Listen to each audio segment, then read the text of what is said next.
Hello, and welcome to the Dialogue on Dialogue podcast. In 1956, Earl Nightingale recorded The Strangest Secret, launching a new era in self-improvement.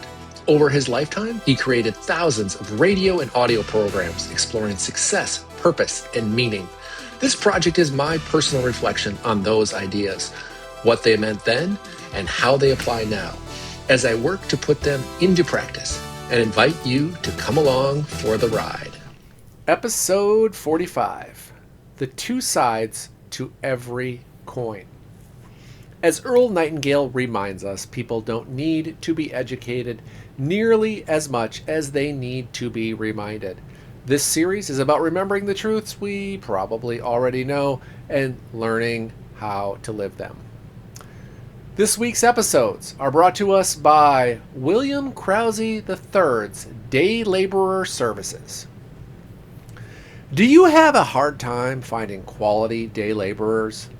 Do you feel like your $2.25 an hour just doesn't go as far as it used to? Are you tired of your day laborers without a firm command of the Queen's English? Well, look no further. Back in the early 1990s, Billy Krause was the president, CEO, and chief laborer of Route 66 Lawn Care.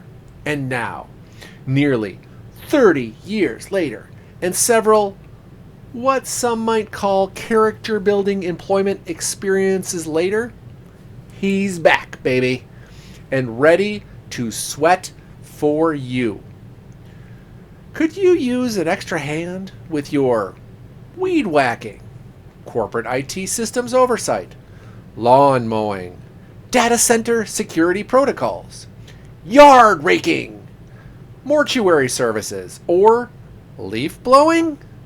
Look no further than Billy Krause. You can be assured he'll give you an honest day's work for about $18. So, whether your data center just got hacked by the Chinese Communist Party, your retaining wall looks to be sagging a bit, or dear old Aunt Betty has finally moved on from this world, Billy's got a can-do attitude and a price point that raises absolutely no further questions. Give Billy a call. Ask him what $18 a day can get you. This is a satirical ad. No one is paying me anything for this, although for $18, you could get Billy. Earl opens with a simple but powerful idea. Everything in life has two sides. Rain can nourish crops or flood a town. The same force can create and destroy. He applies this image to the human mind and memory. On one hand, forgetting is a gift. It allows us to move past pain, disappointment, and failure without being constantly pulled back into them. But forgetting has a shadow side. We don't just forget what hurts us, we also forget what taught us. We forget the lessons, the insights, and the ideas that once helped us grow. And when that happens, we drift instead of advance. Because of this, Earl says we have to actively arrange our minds to remember what matters. He lays out a four-part approach that's simple but demanding to learn. Number one, never stop learning. Always seek new knowledge and ideas. 2, have a plan for using what you learn. Knowledge needs a worthy goal to move toward. 3, create systems of reminder so that you will learn it again and again. And 4, stay inspired. Motivation is what turns knowledge into action. Without all 4, even good ideas fade into the background noise of daily life. Earl Earl then turns to the problem of staleness. How do we keep our work, our lives, from falling into a rut? He uses the example of great actors. They may deliver the same lines night after night, sometimes for years, but the audience is always new. The best performers don't rely on repetition. They rely on refinement. They study their craft. They deepen their understanding of the role. They look for subtle ways to improve because excellence is something you practice, not something you achieve once. Earl suggests the same approach for everyday life. Recognize that anything can go stale. Do something every day to improve your skill. Remember that every job holds the seeds of greatness.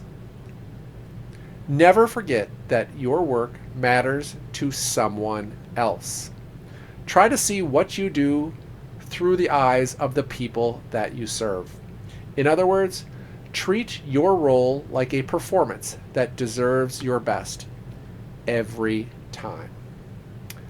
Earl closes this episode by challenging one of the most common desires people express: security. He argues that the only real security in life comes from within. When we say, that person has it made, we forget something very important. For it to stay made, it has to be remade again and again. If you're not getting better, you're quietly getting worse. So Earl offers a practical challenge. Write down what your ideal job or role would look like 5 years from now, and then begin today to grow into that person who would actually hold that role. He reinforces this with a line often attributed to Benjamin Franklin. If a man empties his purse into his head, no man can take it away from him. An investment in knowledge always pays the best interest. What this episode leaves me with is the idea that growth is not automatic. It's arranged. We choose what we remember. We choose what we refine. We choose whether our work becomes routine or becomes meaningful. Maybe security isn't something we find. Maybe it's something we practice every day through learning, serving, and becoming just a little bit better than we were yesterday. Until next time, remember, the answers are older than we are and just as relevant today.